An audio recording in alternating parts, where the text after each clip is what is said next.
Bismillahirrahmanirrahim. Assalamualaikum warahmatullahi wabarakatuh.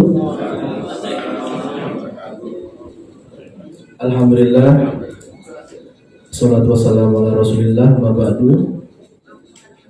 Bapak-bapak yang berbahagia, di hadapan kita sudah hadir Ibu narasumber dari Badan Kepegawaian Negara, yaitu Bu Eva. Perlu bapak-bapak ketahui bahwasannya penataan Jafung Penghulu tidak lepas dari kontribusi BKN.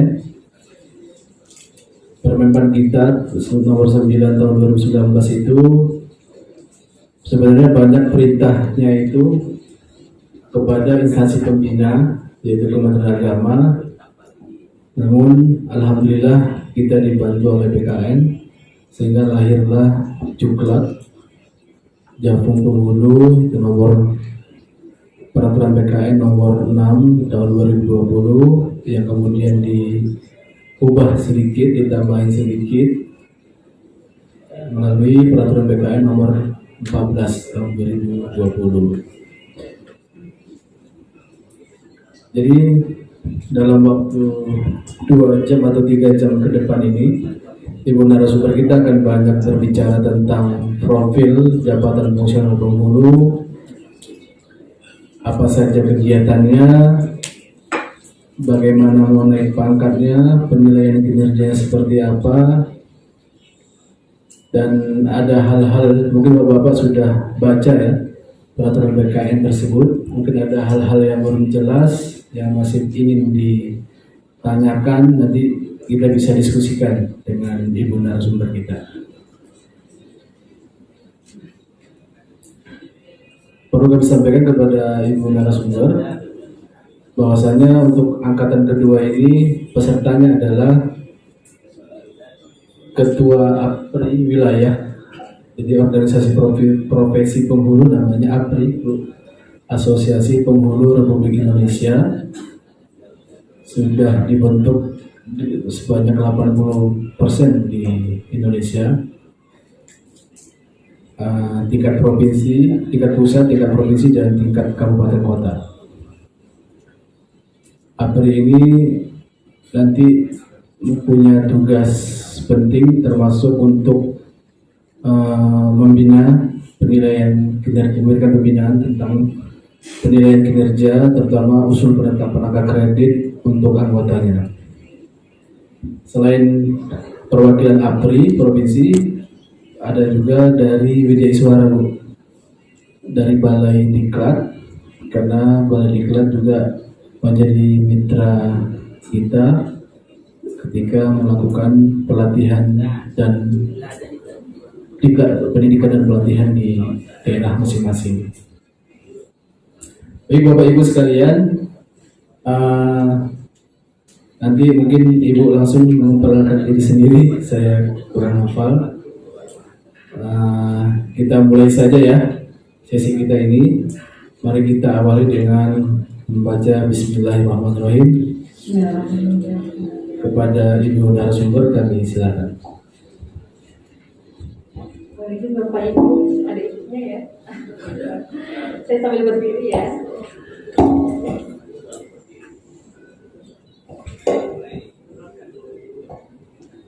Kita berkomunikatif ya. Bismillahirrahmanirrahim. Biasanya saya kalau memulai suatu acara biar kita ini tetap semangat, saya selalu mengawali dengan pantun. Nanti boleh bapak-bapak atau ibu, ibunya kayaknya satu ya, bapak-bapak atau ibu boleh nanti membalas pantun saya.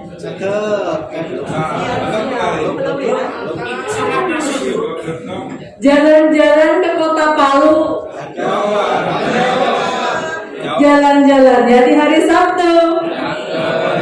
Alhamdulillah senang sekali berjumpa dengan Jabatan Fungsional Penghulu. Assalamualaikum warahmatullahi wabarakatuh.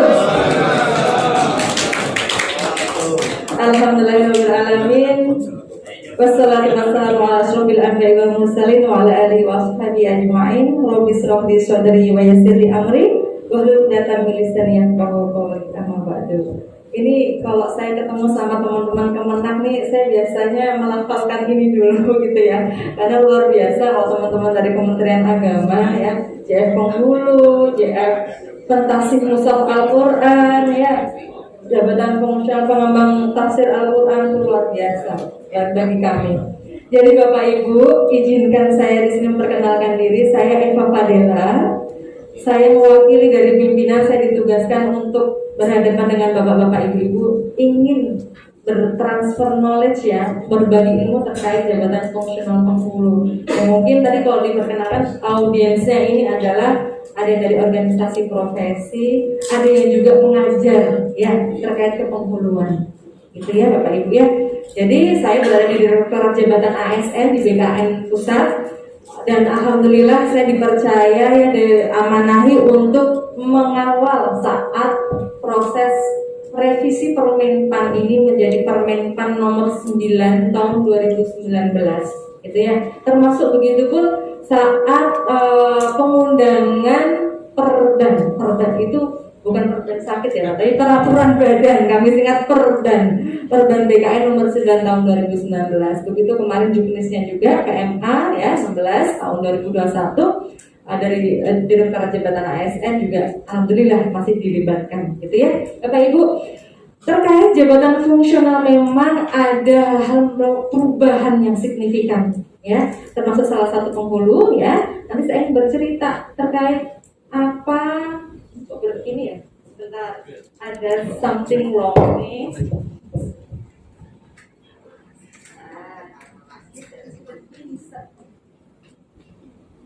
Oh, di sini bisa ya. Tidak connect ya.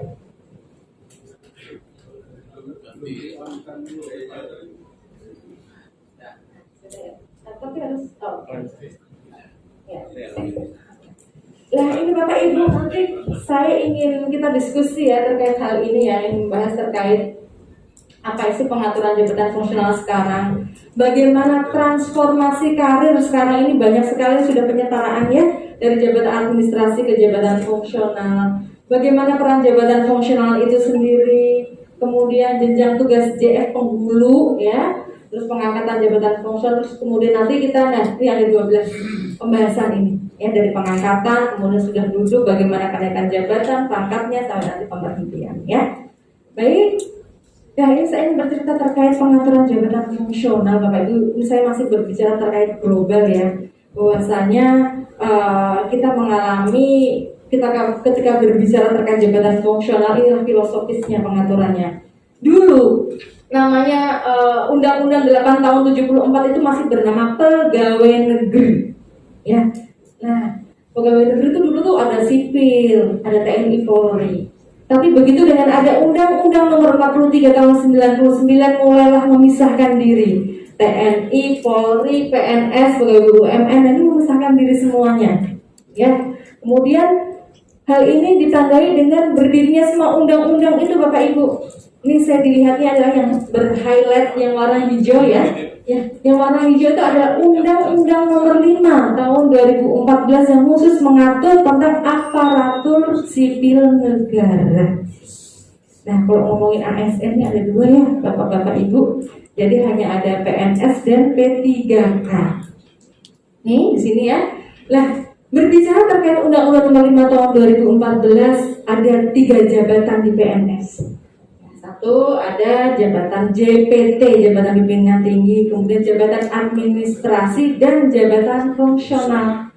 Nah, kemudian bisa dikatakan mulai di tahun 2014 inilah, nah, ada perubahan-perubahan pergeseran pengaturan terkait jabatan fungsional. Jadi udah nggak model jadul lagi ya, udah kekinian sekarang jabatan fungsional itu sudah mulai dilirik. Bahkan sekarang itu diproyeksikan kalau nanti saya berbicara terkait transformasi karir ke depan, nanti ke depan cuma 2 karir utama, JPT dan jabatan fungsional. Kenapa? Nanti kita simak ya.